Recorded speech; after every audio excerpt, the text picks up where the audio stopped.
Because we got something to prove, That's my favorite huh? part. Get the book. Yeah, we all we got. Well, Miss Pint on the mic next to Sheeta Rock. Hey. Ain't no holding our tongue. Yeah, we getting it done. Shout out to Travere. Girl, you number one, huh?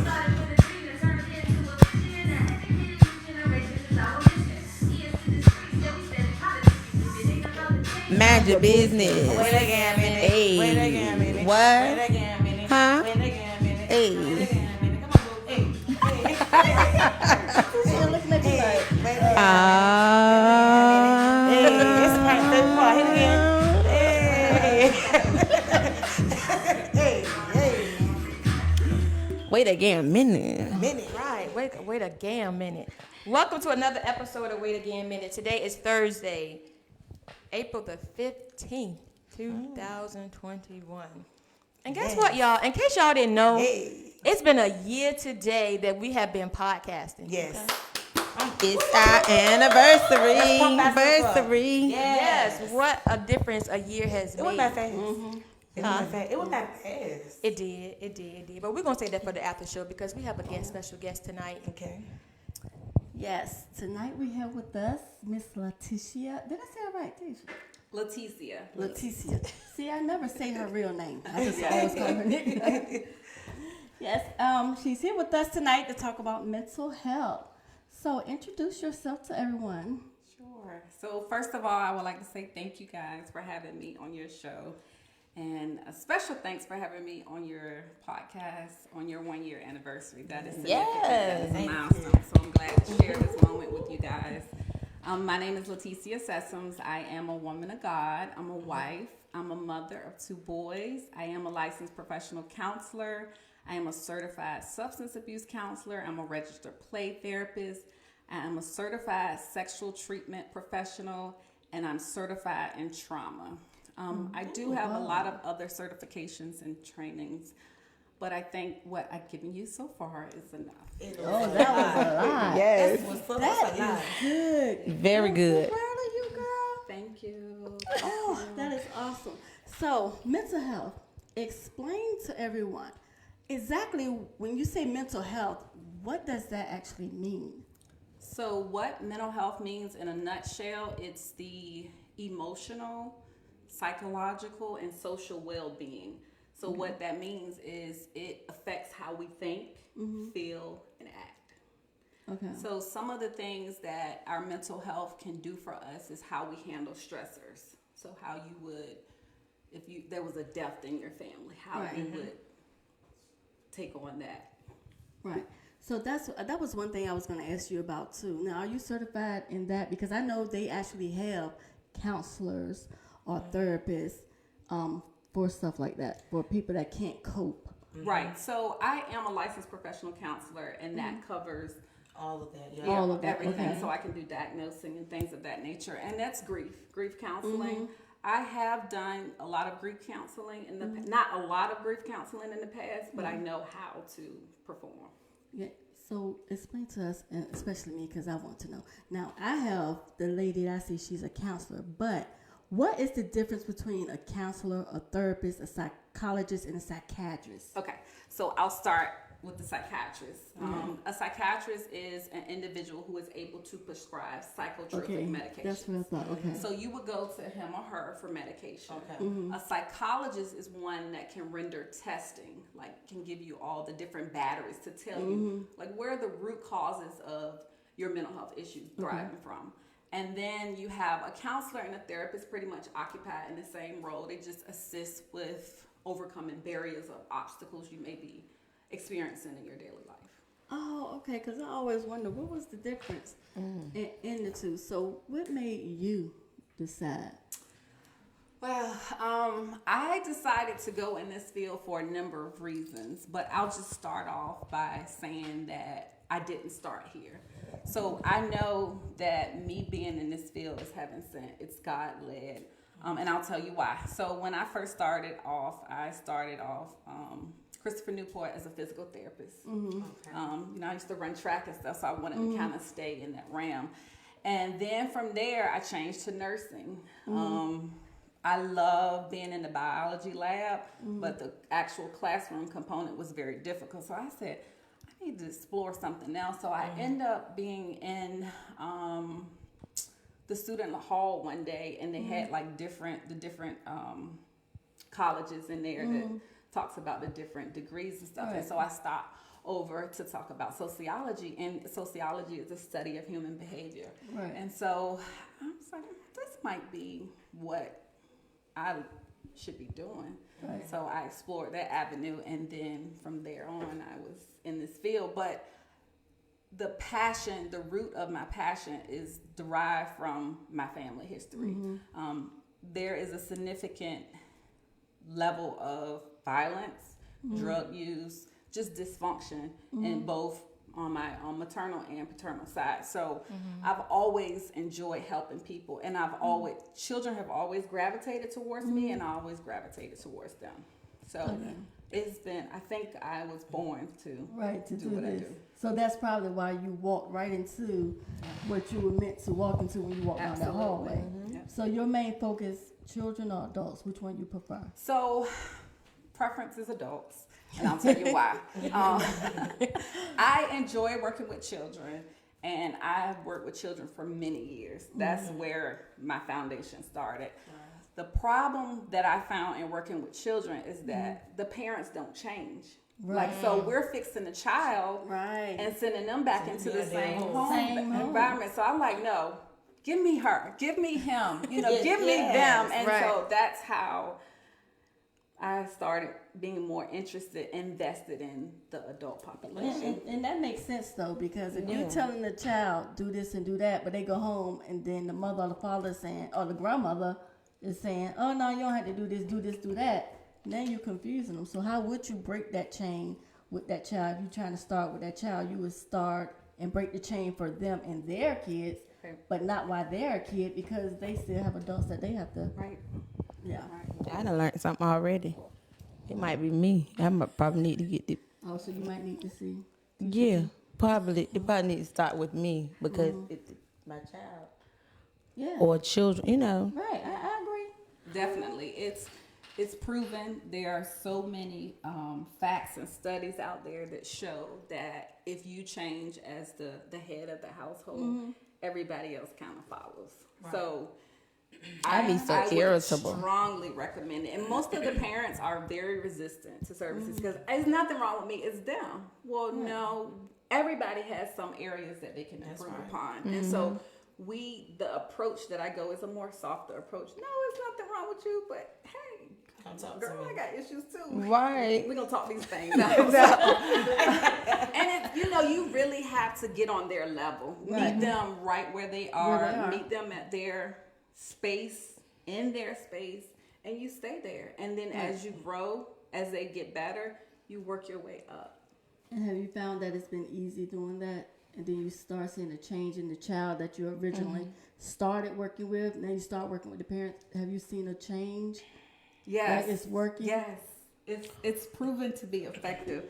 It works so much, and I was just talking to someone about this the other day. I have poor boundaries when it comes to my time. And so as a therapist, we get an hour, 60 minutes. So I'm always going over, like sometimes I spend like 3 hours with one person? Yeah. Oh, yeah. I have very poor boundaries with that. Because I won't cut you off if you're crying. I don't have a clock in there that's monitoring time. I'm really just in this moment with you. I'm spending this time with you because that's what we miss in society. No one spends that time with us. And so because I spend so much time with them, I fixed it. I fixed them in a short period of time. So they'll get better and then they'll stop coming. And then something will happen. And then they called me back, wanted to come in that same day. So I find that there is a positive trend with fixing parents. All right. So let me jump in and when you was naming all your that was overwhelming to my massive.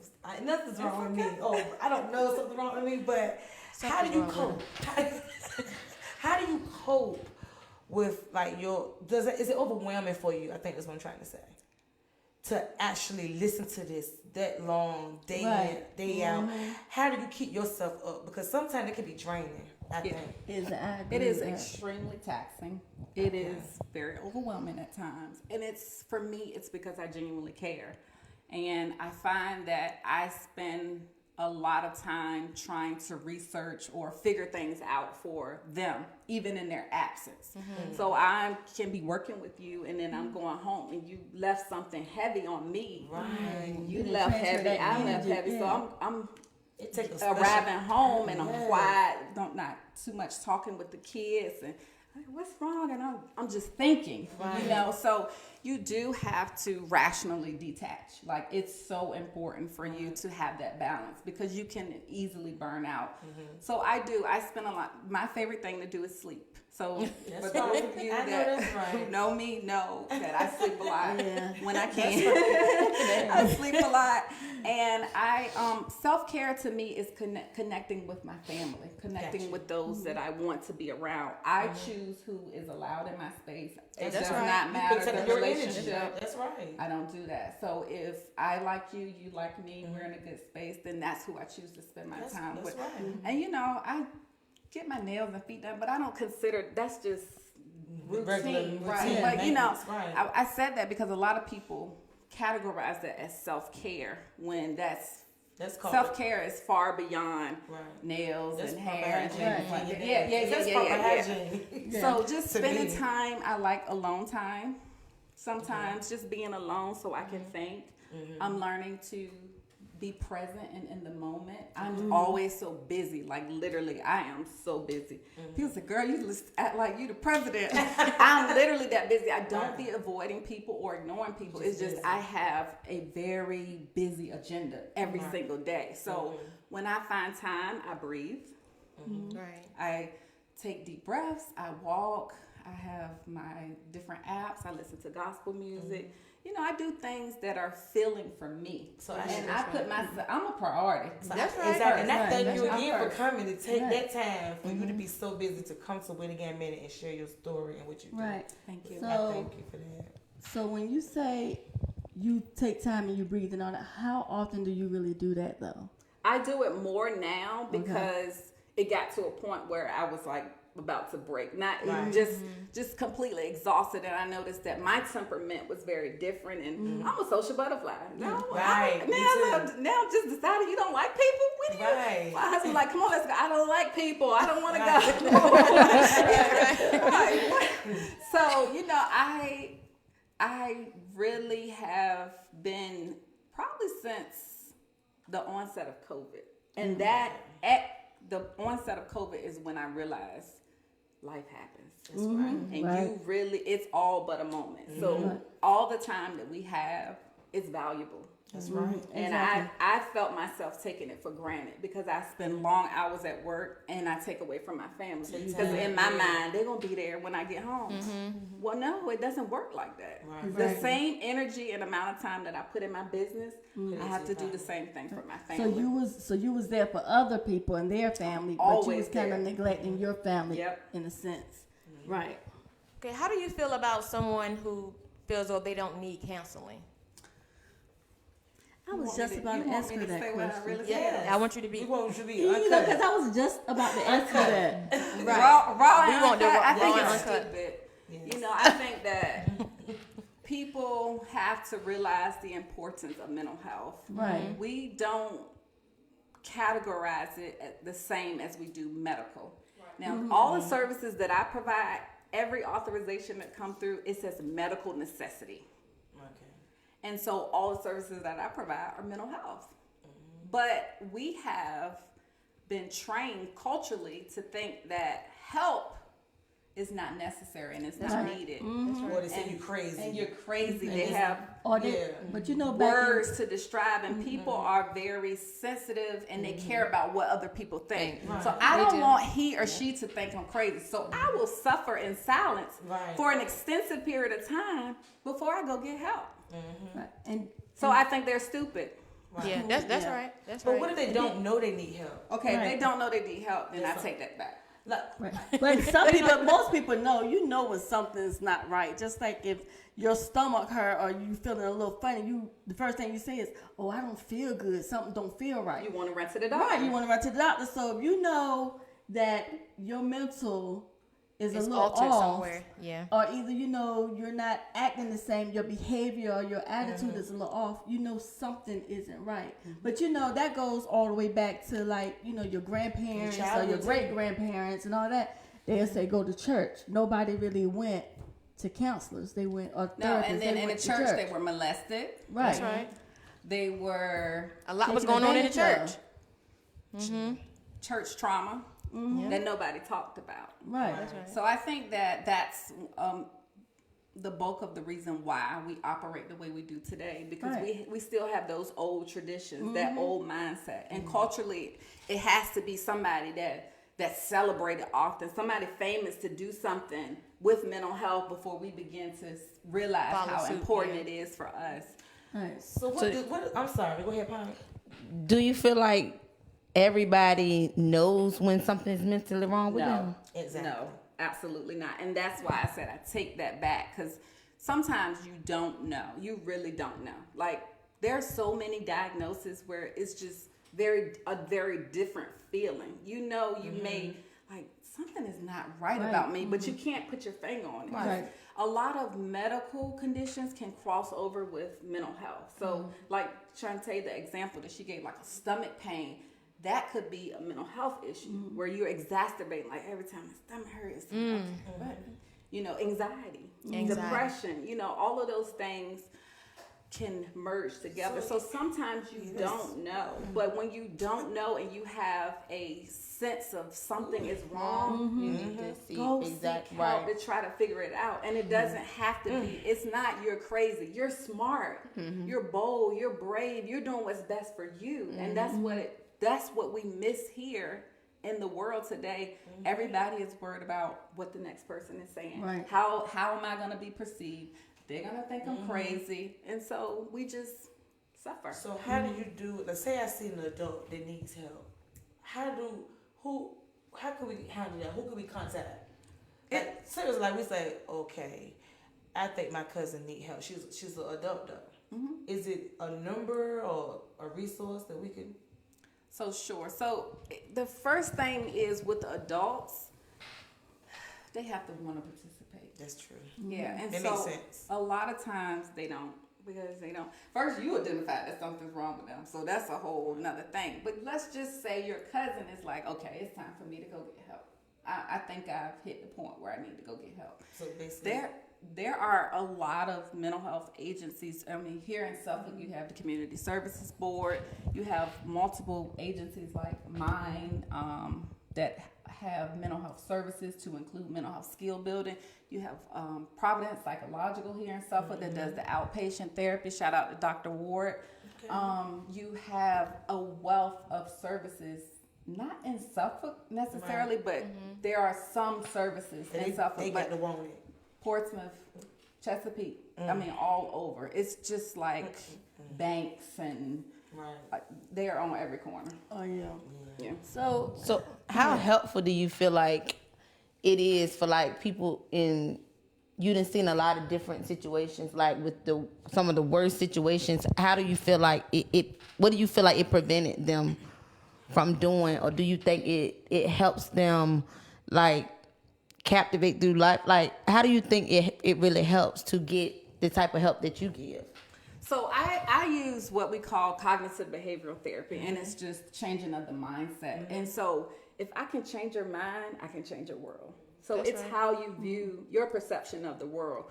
When you come see me, I'm definitely going to change your world because I'm going to have you view the world differently. A lot of people are stuck in situations or some form of trauma. Let's say if when you was 14, you was molested. So your brain really kind of stops there. And then because you hold that on your brain. Yeah.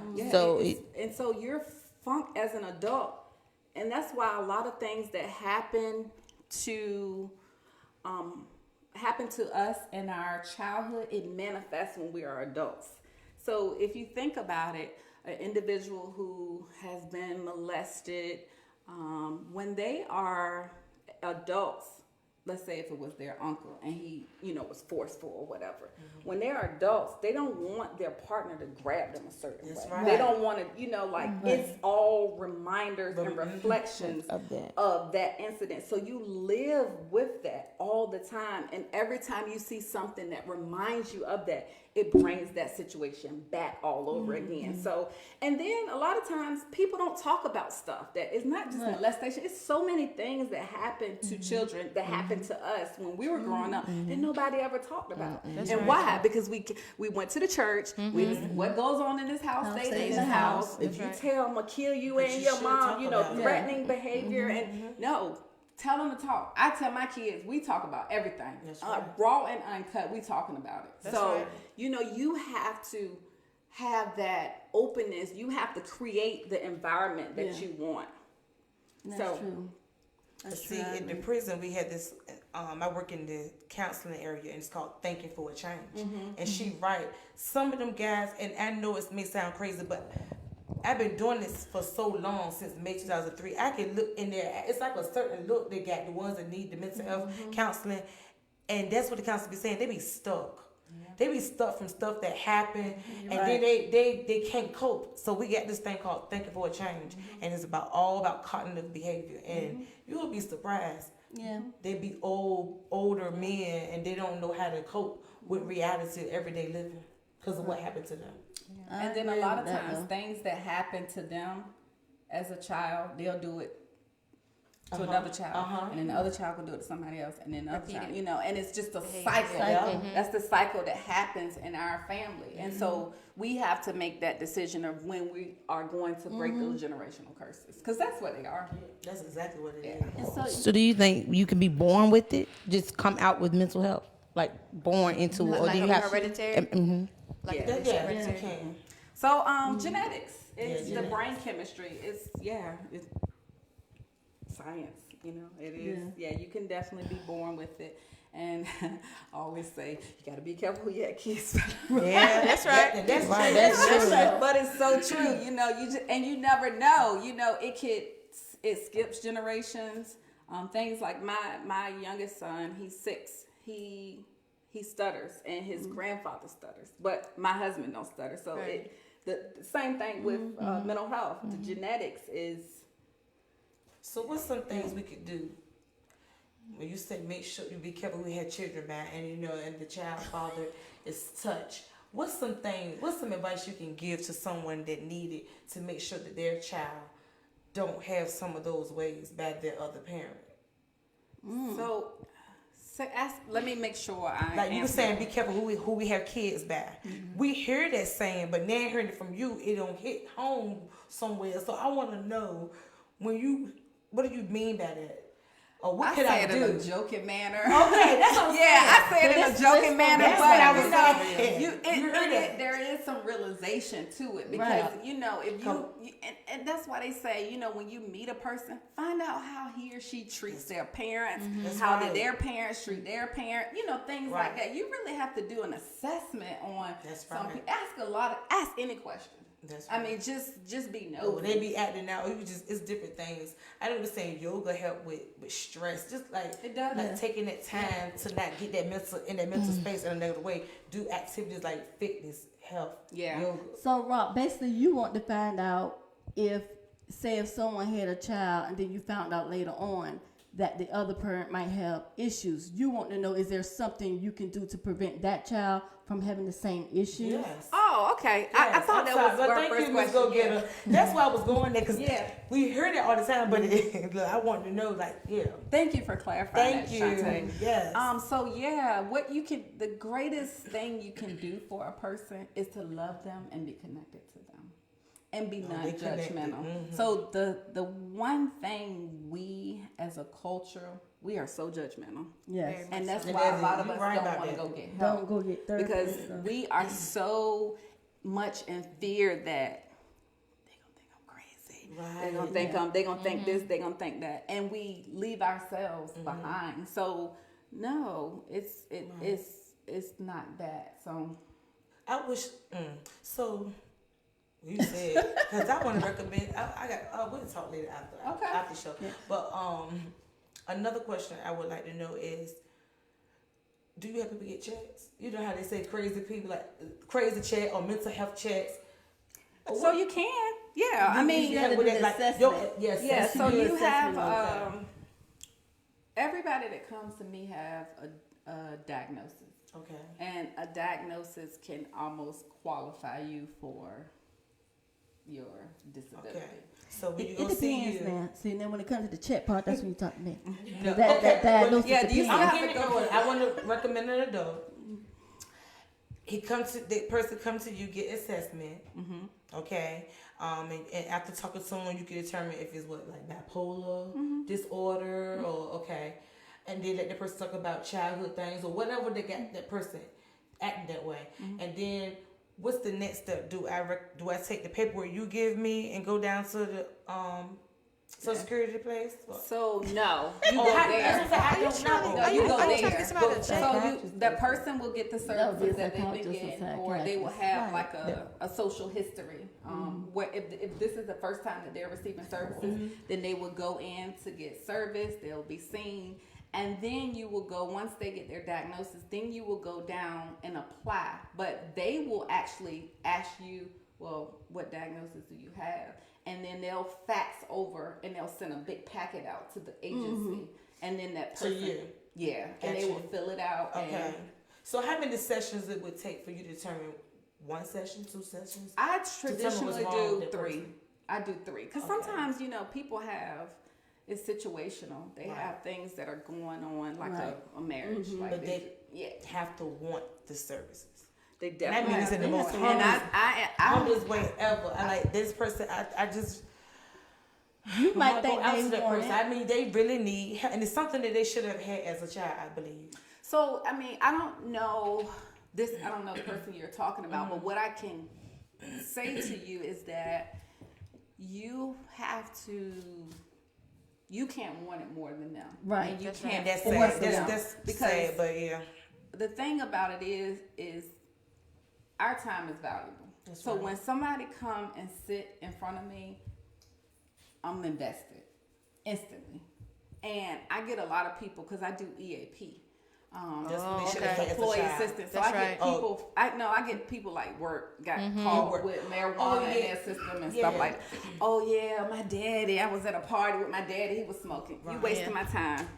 Next, I said that to say like the time is valuable. So I don't like to spend time on people who don't want help. That's right. I want to help the people who want help. Who want to help. So I'm not a good therapist when it comes to somebody who don't want help. Exactly.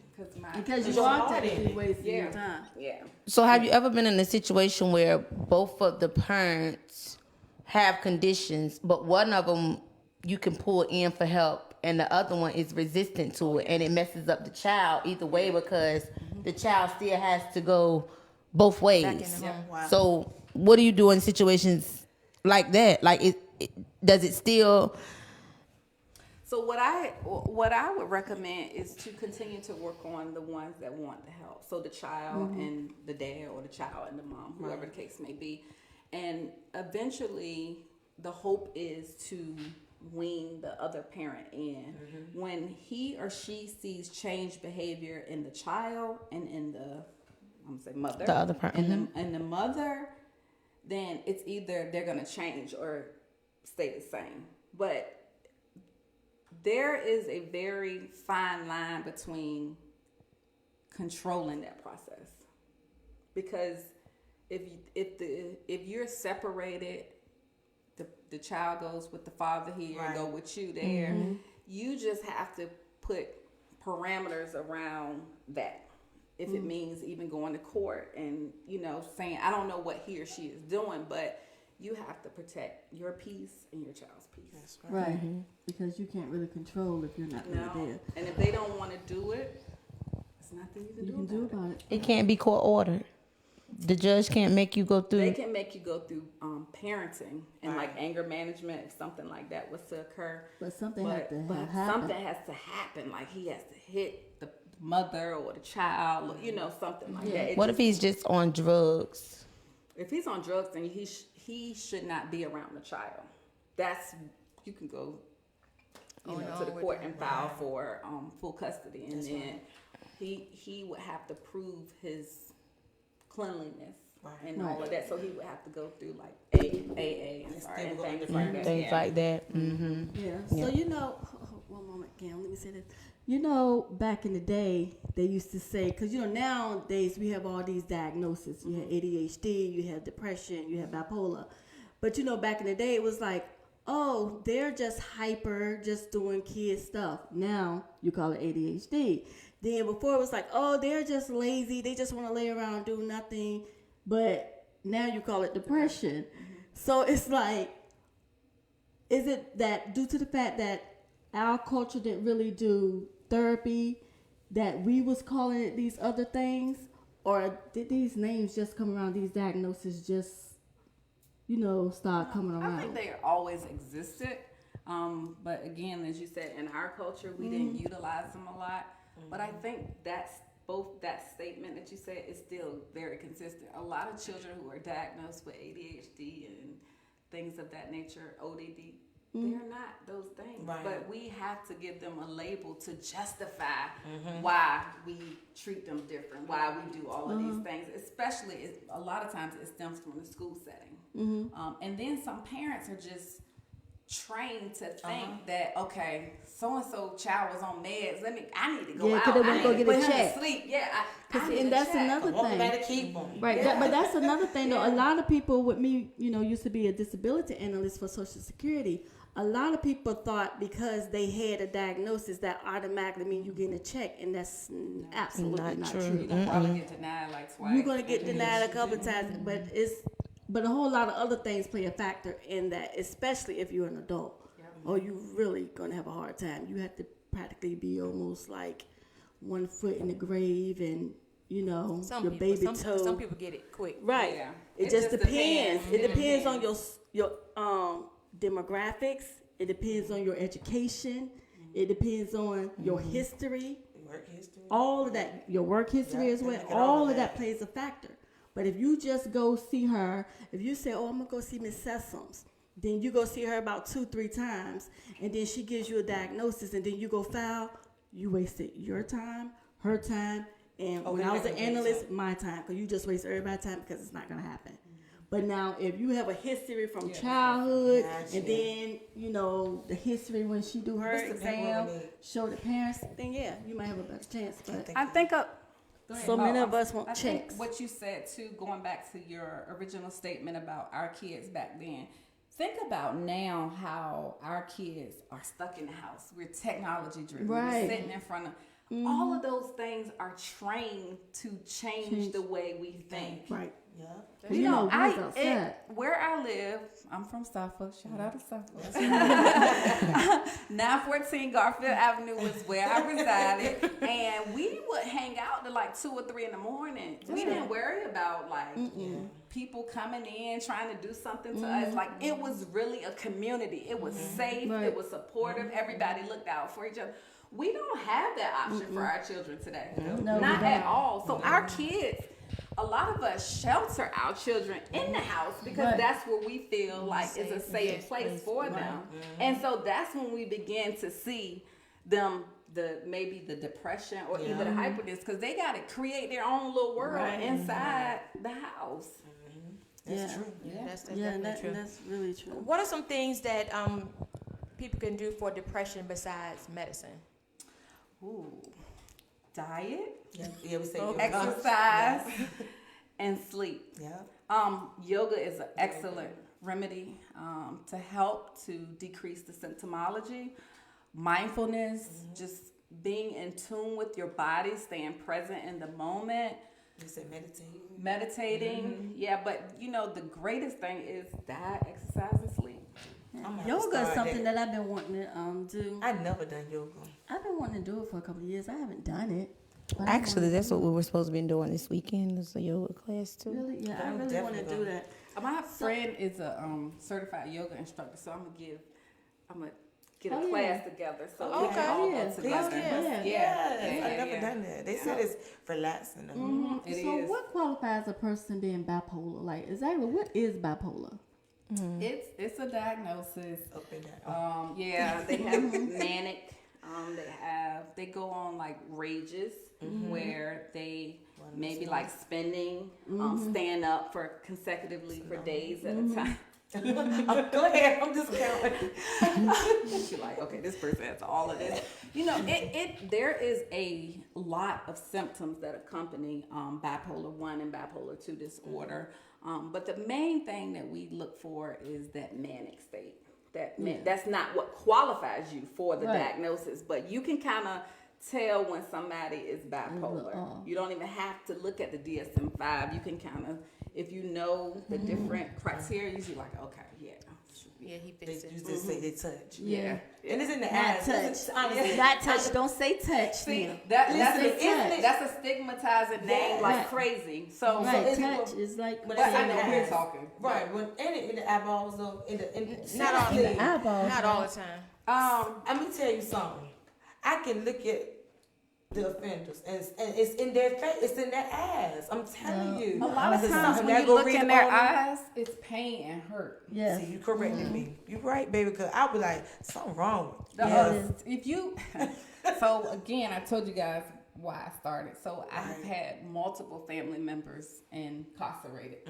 And so as an adult going to visit them, I always, when they get ready to line up, because I will always stay to the end. So when they get ready to line up on the wall, I'm looking and I'm like, first of all, they're very handsome men. Right. So I'm like, okay, all the men are in here. But if you think about it, if you did an assessment of each one of those men, you would find trauma in their lives. Not all of them, but I can guarantee you at least 85% of them.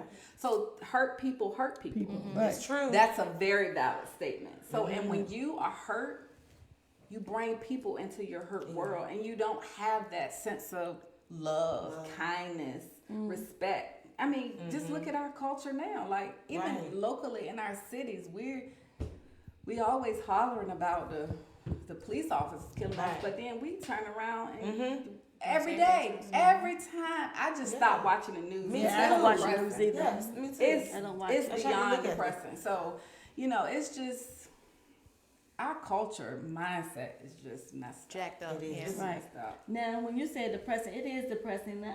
Now, I do believe that you can have like situational depression, like like watching the news. It kind of like it drains you when you just feel so sad. But I wouldn't say that like if I'm feeling that way, if I go see someone, she wouldn't say, "Oh, you're depressed." No, because some people come in, you can't. There's no diagnosis to give them. It may be just like, okay, you need to stop watching the news. Right. I see, because after you do the assessment, you realize that, okay, this is a clean, pretty average person. And it's just this person is consuming themselves with watching the news and you're taking on everything that's happened as yours. You are creating ownership of that. And so you don't want that. Exactly. That's why I don't. So is medication given to everybody that's diagnosed? No. It's probably recommended for a lot of the diagnosis, but some people just don't. Some people try that alternative medicine, you know, the holistic approach, the yoga, the mindfulness, and those things, and they work. The eating, changing your diet, taking out sugar and lots of carbs and things like that. Taking those things because you have to boost your serotonin levels and things of that nature. So you have to look. Medicine is not the all in all. I'm not going to say that it's not effective, but maybe it's a jump start. So you can get on it and just wean your way off of it by incorporating other things. But they also have medications that are not like the holistic side of the medications, like herbs and things like that, that are more organic in nature, shall I say, and not brain stimulating or have a lot of different side effects and things of that nature. Now, would that play true? Would you be able to do that even with like a bipolar disorder? Do you think like exercising and yoga and herbs I think they and probably organic? need to, Yeah, I mean, depending on the severity of it, but I think a lot of them really need medicine because they are on edge at any given moment.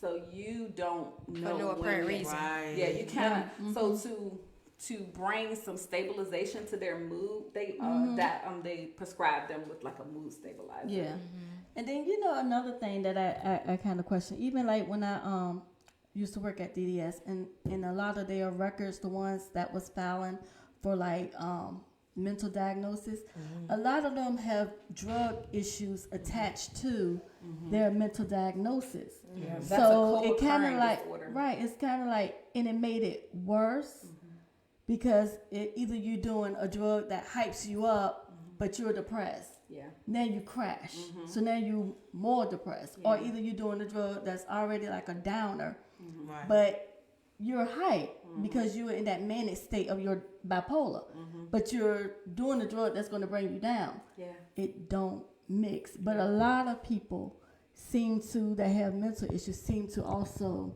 fall back on some type of drug, whether it's alcohol, marijuana, cocaine, crack, whatever it is. Drugs help you to escape reality. I mean, if it's only for the moment, so that's the go-to. Like they have so many things out now, including like embalming, like that. Yes, like what the world? It's so much, but it changes your brain chemistry. Right. I mean, eventually you're gonna be different. And I'm saying different in a bad way. Right. But they don't realize it in the moment. It's good for them. It feels like the right thing to do because when I'm high, I don't think about the trauma. I don't think about the abuse. I don't think about my husband just left me. I don't think about my daughter died in a car accident, that type of thing. So, our brains are just very different. Everybody has a different brain, of course, and so we all handle things differently. Some people we may know have lost somebody and they did really close and they did fine. Somebody else just after the person passed, they just completely lost their world. So it's just the genetic makeup of our mind, of our brains. Now, have you ever had patients who are terminally ill, and how would you help them with their diagnosis? So I've had one, and it was horrible. Just helping them to understand life, the end of life, and there are different stages.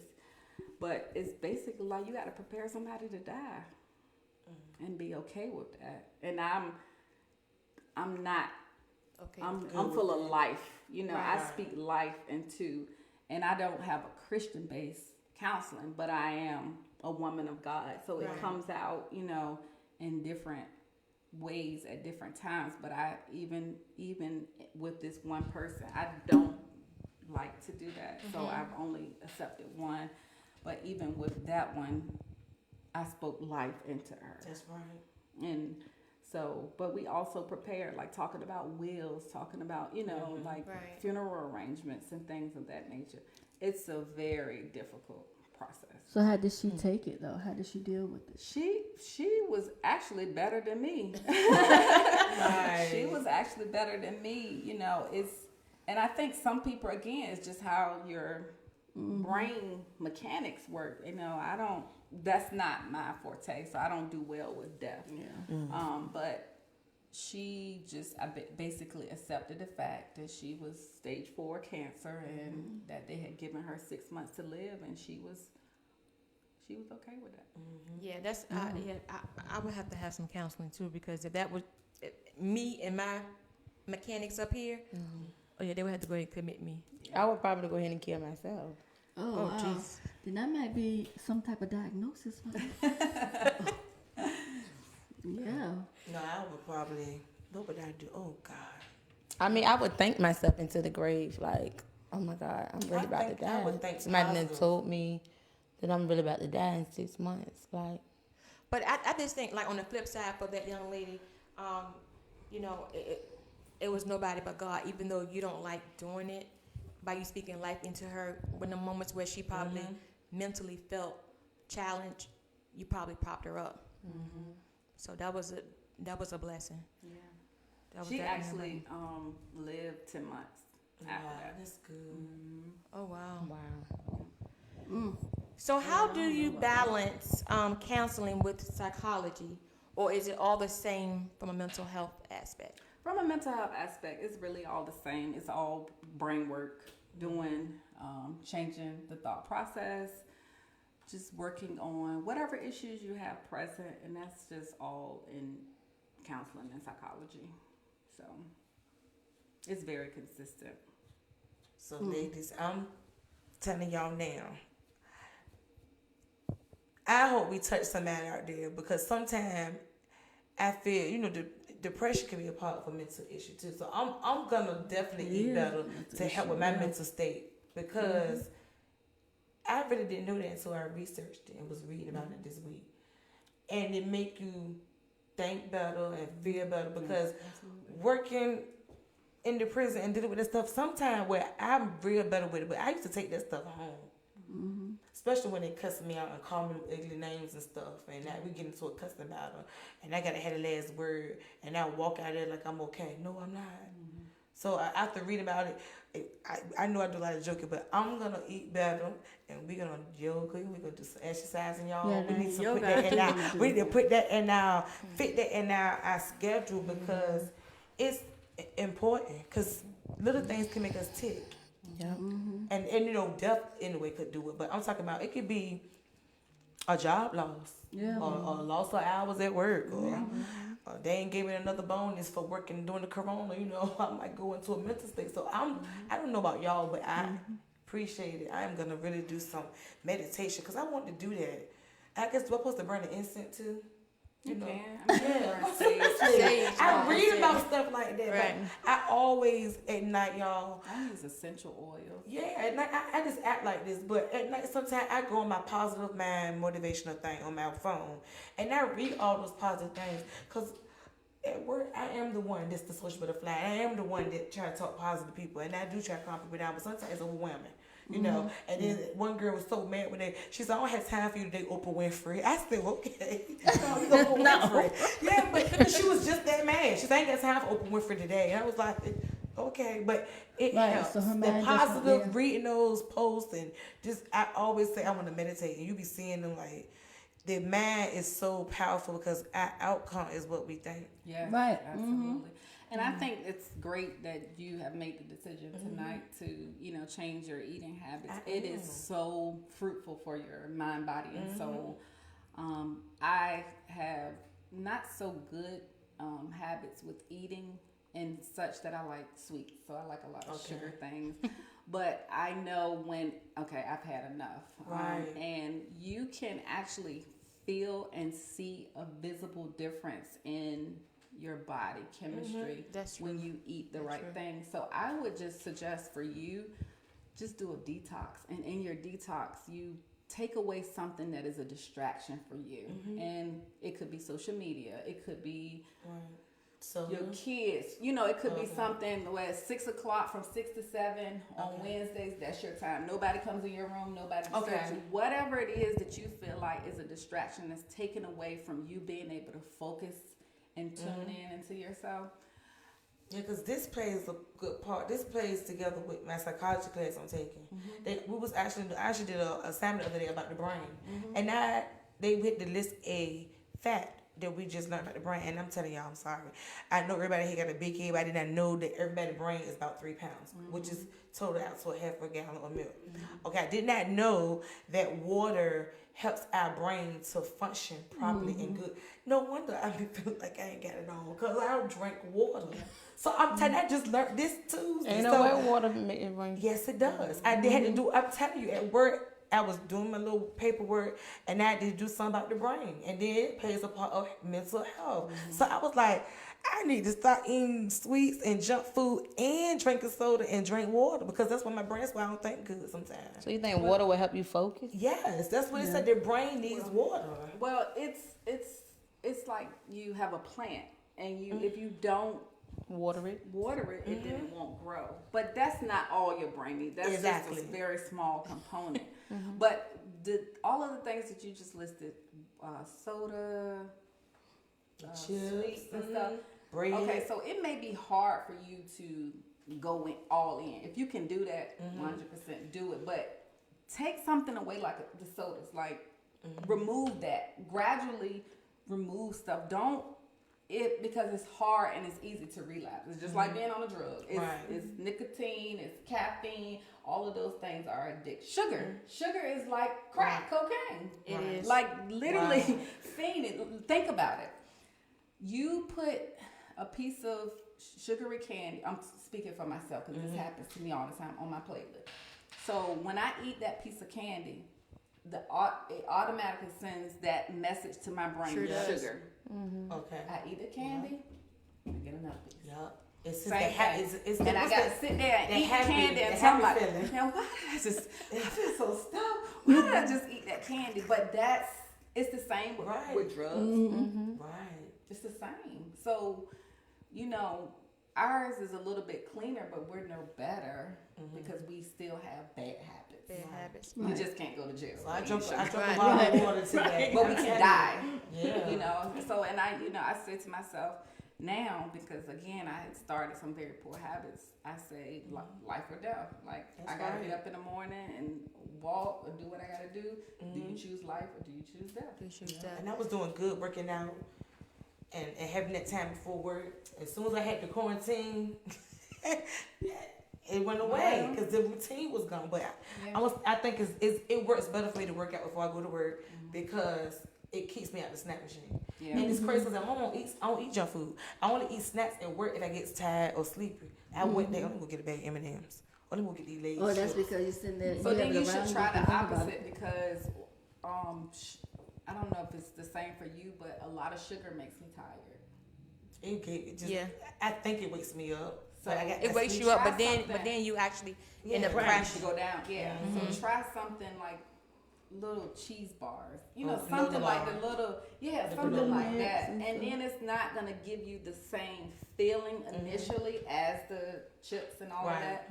But in 21 days, your body's not even gonna want that anymore. Then you do it straight. You have trained your platelet not to crave for those things. That's right. And you also train your mind because this is where it starts. That's what I gotta keep my mind So sharp. a mind is a terrible thing to waste. A mind is a terrible thing. You cannot live a fruitful life without a stable mind. Right.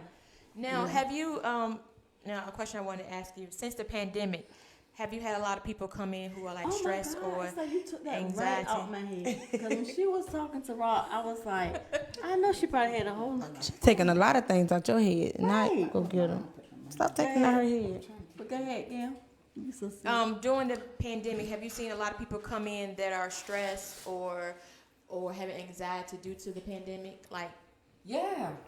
I mean, so first is our bodies are hardwired for connections. Like, we are born in this world to be close to others. And so when the pandemic hit, it's like everybody is isolated. Everybody is confined to their homes. Everybody is in their own space, and nobody's able to hug, to touch. Like we implemented the Zoom and all of that.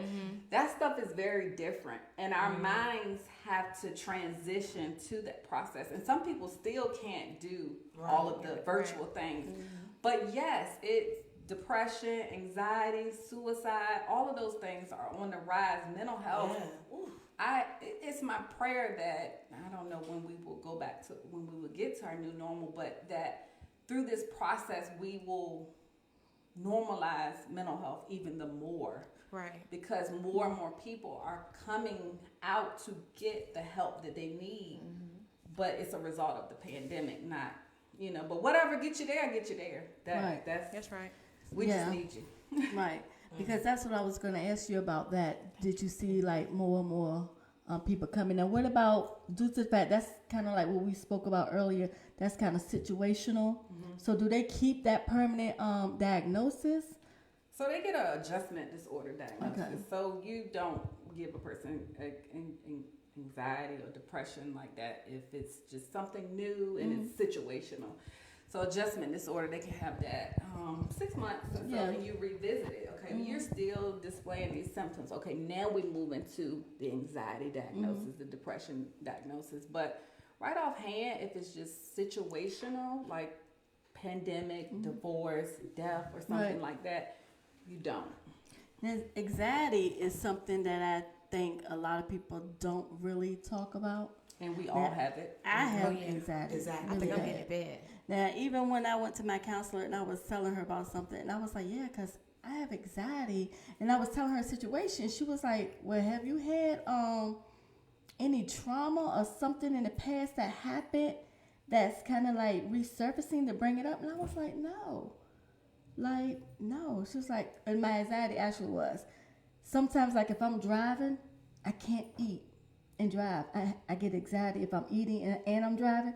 Some reason it'll just stop boiling up in me and I get anxiety. I'm like, I don't know why. So she was like, well, have you ever had an experience where you was eating and driving and maybe you choked or something happened? I was like, no, I don't know where it came from. Do you feel that fear of death? Oh, yeah. Okay. So, not saying that could be the root, but I like to dig deep. And so, eating and driving is very risky because you're looking down in your bag, or you might, spill something trying to get it up. Potential accident. And so you don't even understand how smart our brains are that can detect things for us before we even get because there. I can't do it. So your body says to you, this is not how I want to die. I don't want to die in a car accident. It's not that. It's not that important. That makes sense because it's like I literally have anxiety to the point where if I'm eating something, I can't even swallow it. I have to spit it out. Yeah. And then just put it to the side. Got me driving my knee eating that biscuit. Like, I had that knee like this, biting the biscuit, eggs we know on you. Been bad. And that's just like drinking and driving, though. Some people say drinking and driving is worse for them, but I've actually been in a situation myself where I drink and I might drive, and it puts me more cautious to the wheel than it does when I'm not. So I don't think I ever die drinking and driving. If I die, I'll be sober. I don't know what. Because I drink and drive, I'm not texting. If I'm sober, I'm texting. Doing, things I don't supposed to be doing. Don't but reach for the phone. Don't do none of that. Huh? Don't reach for no phone or nothing. I just drive. just like. So you just banking on I just gotta get home because I don't want to die. Cause like you said, necessary. it's the brain that's smarter than what we think, and I fear dying. Yeah. Not getting home to my kids because I've been out drinking. Right, because, you have 5 of them. So you can't lead them. Right. Yeah, 5 Well, I think we all actually learned something today. Yes, we have. I've learned a lot. I learned a lot. I plan on learning more. Yes, you can, London. You want? You might want to talk to her after the show. I will learn more If we can get you a session or something. Yeah. So we have to get ready to wrap it up. Dang, it's an hour already. Yeah. It goes by So fast. fast. It does. Yeah, we really thank you for coming, and we know your schedule is busy, really, really busy. Because there's been time when I'm like, I texted you 2 days ago. And he was like, oh, I was asleep, girl. Like, oh. So I was like, she is too busy. But we really thank you for coming, and I think it was something really, really needed because I think more people are experiencing some type of mental illness or, just experiencing something. It might not be something that's permanent, but even a temporary. And I hope we reach somebody out there. Yeah. Right. It won't but one person. Because you sure told me something, girl, because she showed me. It was very educational. It really was. I just thank you guys for having me. It's been a pleasure. It's actually fun and exciting. I had to come back. Here, I would love to come back. But if I could say one last thing to anybody that's out there listening, if you can, let me rephrase this statement. If you need help, get the help that you need. Don't be ashamed. Don't be afraid. Experience the wholeness of being brave, of being bold, of becoming whole and making yourself better, because that's where the real life starts, where you can really live and be happy with living. None of us are perfect, but there are resources out there for all of us that are struggling with different things. And I do have a mental health agency. I am located in Portsmouth. It's called Connecting Communities, and we offer intensive in-home counseling, which is for kids. Mental health skill building is for the adults. We have crisis stabilization, and we have applied behavioral analysis, which is for children who have autism. And we do also offer outpatient therapy. So I'm available, but I'm not saying you guys can come to me. There are many other organizations out here that offer the same services, that offer good quality therapy services and counseling. I just want you to go and get help. Right. So thank you all. It's been a pleasure. And Okay, so we got one more question for you. We actually have two. Oh, we have two. The first question, before you ask your question, is what is the mental health skill building? Mental health skill building is a service. It's sort of like a case management service in a sense that it helps individuals to be stabilized in the community setting so that they can stay home, not go into a residential facility, into a hospital or something like that, any type of higher level of care. And so what we do is we help them with like money management, activities of daily living. We help them find a job, a house, resume building, whatever they need. If they need like food bank, we link them to the food bank. If they need anger management, we link them to anger management. They all get outpatient therapy in addition to the mental health skill building. So it's just making sure that they have wraparound services and resources that they need. And that's a really good service. Like it's really good for people who are coming out of prison because they've been. So it's like a reentry program. Yeah, they start some of that stuff before they It's not necessarily a reentry, but I think it's a good resource for an individual that's being released from prison. Yeah, it has a lot of the basic things that they need, like helping them get an ID, Social Security card. Like that service can do all of that. Yeah, they actually do that. This new, last year was new. They do it, have DMV come to the prison now. Yeah, so they go home with their Social Security card, birth certificate, valid ID. So that's one of the good things. And then the counselors, I work closely with them. They reach out to companies like different people that's hiring and stuff like that and give them a list of all those things she just named. So that's good. And that's really good. I didn't know I do that much because I work in the therapeutic community in the Smith Hall department. I did not know that. And this helped me because I take human services. So I'm learning all that stuff. Okay, let's see. So before we wrap it up, we'd like to ask all of our guests, what advice would you give with A Gam Minute Podcast? Oh, to you guys in particular? Yes, oh, God. This is...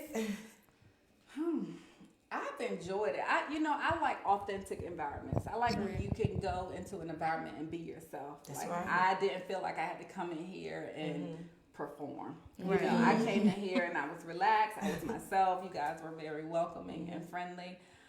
If I had any advice that I could give you is to do more of this. Like do more of segments where we can really help the community. Like where we can really pull them in.